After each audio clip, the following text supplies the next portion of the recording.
அம்பாள் ராஜராஜேஸ்வரி லலிதா மகா திரிபுர சுந்தரிய எவ்வளோ நாமங்கள் சொல்லி கூப்பிடுறோம். அவளை பாலேன்னு சொல்கிறோம், வாராகின்னு சொல்கிறோம், ஷாமலேன்னு சொல்கிறோம், லலிதேன்னு சொல்கிறோம், காமாட்சின்னு சொல்கிறோம்.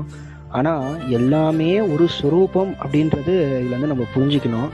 அதை விட்டுட்டு நான் பாலையை கும்பிட்றேன், நான் லலிதையை கும்பிட்றேன், லலிதை தான் ஒசத்தி, இல்லை நான் வாராகியை கும்பிட்றேன், வாராகி வந்து அம்பாளு கீழே தான், லலிதையை தான் மேலே அப்படின்ற பேதம் இருக்கவே கூடாதான். அம்பாலை ஸ்தோத்திரிக்க கூடியது லலிதா சகஸ்ரநாமம். அந்த 1000 நாமாவளியை சொல்லிட்டா அம்பாளுக்கு வேற நாமாவளியே இல்லையா? அந்த 1000 நாமாவளிக்குள்ள அந்த பரபிரம்மத்தை அடைக்கிட முடியுமானா கட்டாயம் கிடையாது. அது லலிதா சகஸ்ரநாமத்திலேயே சொல்லியிருக்கு, நாமரூப விவர்ஜிதாயை நமோ நமகவோம். நாமம் அம்பாளுக்கான பெயர்கள், ரூபம் இந்த மாதிரியான ரூபம், இதைக்கெல்லாம் அப்பாற்பட்டவள், இதையெல்லாம் கடந்தவள் தான் பராசக்தி, பரதேவத்தை, ராஜராஜேஸ்வரி மாதா. அதனால இந்த வடிவத்திலேயோ இந்த நாமத்திலேயோ அம்பாள் அடக்கிறதுன்றது நடக்காத ஒரு விஷயம். அம்பளுக்கு ரூபம் கிடையாது, நாமம் கிடையாது, குணம் கிடையாது, மனம் கிடையாது, எதுவுமே கிடையாது.